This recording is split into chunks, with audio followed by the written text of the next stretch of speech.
Retour sur le plateau de Bordeaux-sur-Rhône, ici à la Cité du Vin et des Civilisations, à Bordeaux. J'ai à côté de moi Arnaud Duguet. Arnaud Duguet, c'est quelqu'un que je connais depuis de très nombreuses années. Dans une autre vie, quand j'étais caviste, la petite Martinique, rue Notre-Dame. Et Arnaud travaillait pour une célèbre maison distributrice de quelques spies et vins, même alcool en général. Ah, elle va muter. Ouais. Voilà. Ouais. Et puis voilà, il a fait son chemin. Et aujourd'hui, vous savez que dans le Bordeaux-sur-Rhône, on a pris le parti aussi d'inviter des maisons de cognac, des maisons d'Armagnac, des maisons de gin, parce qu'effectivement, on est intimement convaincu que la solidarité qu'il y a entre tous ces spies-là ne peut que servir la filière rhum, la filière cognac, la filière armagnac, la filière gin des eaux de vie. Et voilà, et donc on a quelques jolies marques présentes sur ce salon-là. Et là, Arnaud, donc toi, tu as créé récemment, il y a un peu plus d'un an. Ouais, c'est ça, il y a un peu plus d'un an. Un peu plus d'un an, tu as créé la distillerie. Distillerie Guyenne, c'est ça. C'est une brasserie aussi, c'est ça. Ouais, brasserie, distillerie d'abord et brasserie après. Et brasserie après. Oui, alors pour te refaire, déjà, merci Philippe de m'avoir invité. Effectivement, notre histoire, elle date d'il y a un petit moment maintenant. 10 ans, un peu plus de 10 ans passés chez Dugat, qui est donc un importateur de différents spiritueux et un peu de vin muté. J'ai eu, grâce à Dugat, la chance de faire quelques voyages à l'étranger et d'aller visiter des distilleries. Et en Écosse, en Irlande, mais surtout dans les Caraïbes. J'ai quasiment fait toutes les distilleries de Martinique. Et la petite graine du producteur, elle a grossi jusqu'au jour où j'ai eu envie de me lancer moi-même dans l'aventure de la production. Et on a commencé avec mes associés, donc on est 3 fondateurs, avec les associés, à réfléchir au projet un peu avant le Covid.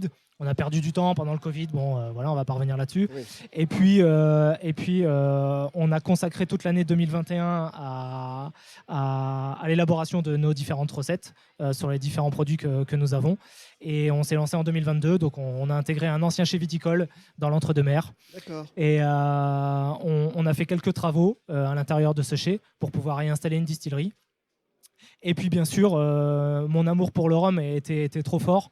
Je ne pouvais pas ne pas avoir de rhum dans ma gamme.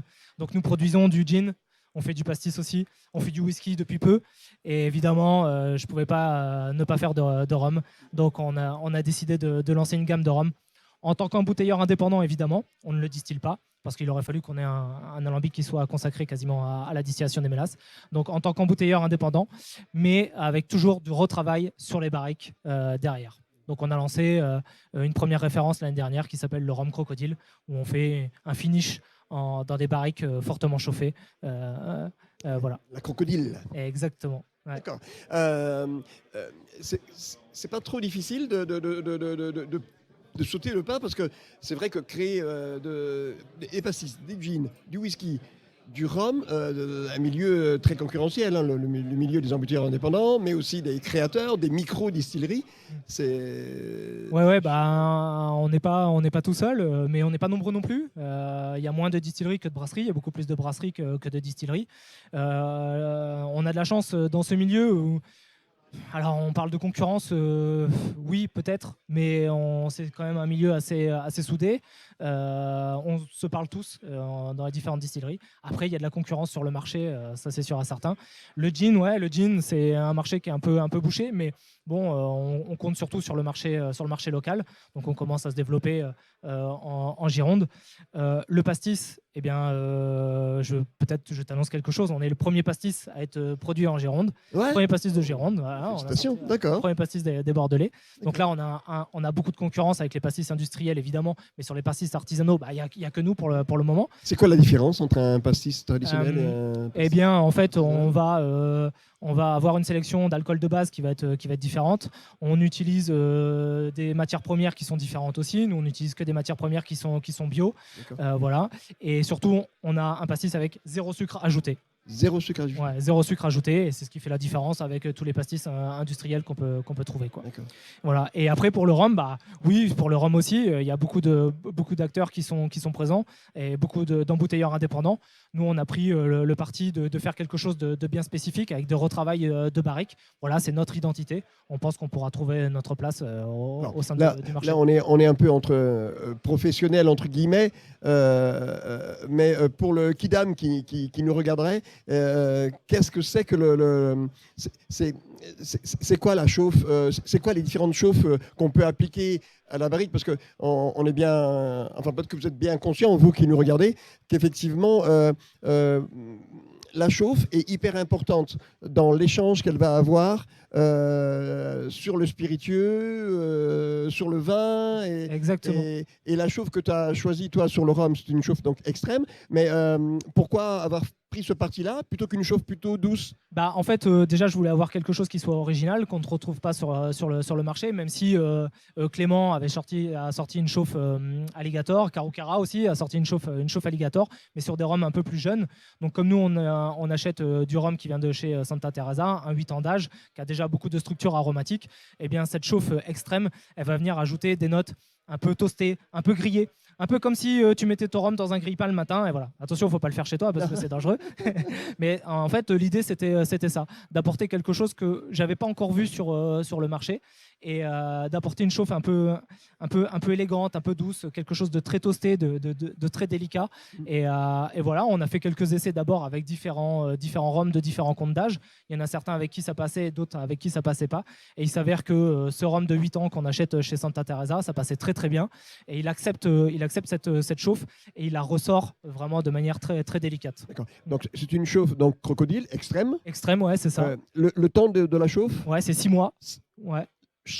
6 mois. Ah non, le temps de la chauffe. Non, pardon. Le temps de la chauffe de la barrique, c'est 60 secondes. 60 secondes. Ouais, c'est 60 secondes entre le moment où on allume la barrique et le moment où on l'éteint. 60 secondes. On fait toujours le même temps de chauffe. On sélectionne toujours les mêmes barriques et on fait toujours le même temps de chauffe pour qu'on ait quelque chose, un produit qui soit linéaire dans la barrique. Voilà. Et je te disais 6 mois, en fait, ces 6 mois, c'est le finish. Finish que tu fais. Voilà. Nous, on achète un rhum de 8 ans. Et après, le finish dure 6 mois dans notre chai. Avec une prédilection pour un type de barrique ou... Ouais, chêne français, évidemment. Ouais, chêne français, on utilise des barriques régénérées. Donc en fait, ce sont des barriques d'occasion. Ce sont des barriques qui ont contenu un vin déjà, qui ont été régénérées à l'ozone par notre tonnelier. Et nous, on récupère cette barrique-là. C'est comme si elle était neuve, en fait. On a entre 94% et 98% de ce que peut nous apporter une barrique neuve, mais elle est d'occasion. Voilà. Et donc, elle nous apporte quasiment la même chose, mais elle est moins chère. Oui. Ouais. Non, mais tout à fait. Et non. Alors, moi qui ai eu le plaisir d'y tremper les lèvres, c'est vrai que c'est assez bluffant, parce qu'on peut être sur un rhum tradi. C'est exact. Mais on a, du fait de cette chauffe-là, et puis elle est à 43 degrés. Ouais. Donc effectivement, on a une belle fusion entre l'alcool entre l'alcool et le rhum. Ouais. Je veux dire. Donc on n'a pas cette perception de rhum alcooleux. Et puis cette chauffe-là, effectivement, donne à la fois de la gourmandise, qui peut être paradoxale peut-être, ouais, tout à fait. mais par contre une persistance qui est juste incroyable. Et qui nous fait presque penser que... Alors, Santa Teresa, ce n'est pas les rhums les plus, sur lesquels il y a le plus d'ajouts, mais là, très clairement, on se positionne presque sur un rhum qui est presque agricole, quoi, qui est presque pur jus. Ouais, en fait, j'ai voulu aller chercher des notes oui. un peu anglaises. Ouais, donc, c'est un rhum traditionnel. Nous, on l'achète, il est non resucré, ouais. il n'est pas resucré, pas recoloré, il est nature, un vrai 8 ans, pas de Solera. Ouais. Et après notre finish, on ne le resucre pas non plus, mais il a de la gourmandise. Donc, en gros, on peut dire qu'on se situe dans le... C'est un rhum traditionnel espagnol, mais on est plutôt comme un rhum anglais, quoi. Ouais. Moi, je suis un peu fan de la marque Appleton Estate, tu vois. Ouais, j'aime beaucoup cette marque. Et en fait, j'ai un peu construit ce rhum en pensant... Un rhum anglais, oui. Ouais, voilà, un rhum anglais. Qui a du caractère. Oui, du caractère, de la gourmandise. Mais moins sucré, quoi. D'accord. Voilà, Appleton, Sainte-Lucie, j'ai Ouais. toujours voilà. Puis évidemment, les rhums agricoles, mais D'accord. voilà. Mais bon, c'est pas une base de rhum agricole, mais plus tard peut-être Bon. on y Bon. pensera, quoi. Écoute, vraiment, quel âge a ta société? Eh ben, ça fait moins d'1 an maintenant. Moins d'1 an. Ouais, le rhum crocodile, tu vois, il a seulement 7 mois maintenant de 7 mois. vie, quoi. Bon, Ouais, écoute, je sur te le- souhaite sur le- vraiment tout le bonheur, plein de réussite sur Ouais, les merci. projets à venir. À venir, 1 ou 2 projets? Ouais, bien sûr, ouais. On sort un single casque là le mois prochain sur un avinage en Marsala. Donc c'est la D'accord. même base de rhum, Ouais. Santa Teresa 8 ans, qu'on a fait aviner pendant un peu plus de 6 mois dans une barrique qui a contenu du Marsala. Ouais. Magnifique. Bon. Et enfin, on sort une autre référence permanente, Ouais. voilà, qui aura toujours lieu en fin d'année sur un autre travail de barrique. Il y a un autre artisan qui va venir travailler sur la barrique. Voilà. Ouais. C'est un petit secret. Ouais. Ouais. Bon, On aura ça sur la fin d'année, quoi. On te souhaite le succès que tu mérites. Merci. Merci en tout cas d'avoir à toi. accepté de venir sur notre salon nous présenter effectivement tes jus et c'est avec plaisir qu'on viendra bien sûr les goûter tout à l'heure. Ouais, ça marche. Merci beaucoup Arnaud Merci Philippe. et bonne continuation à Ouais, toi. merci.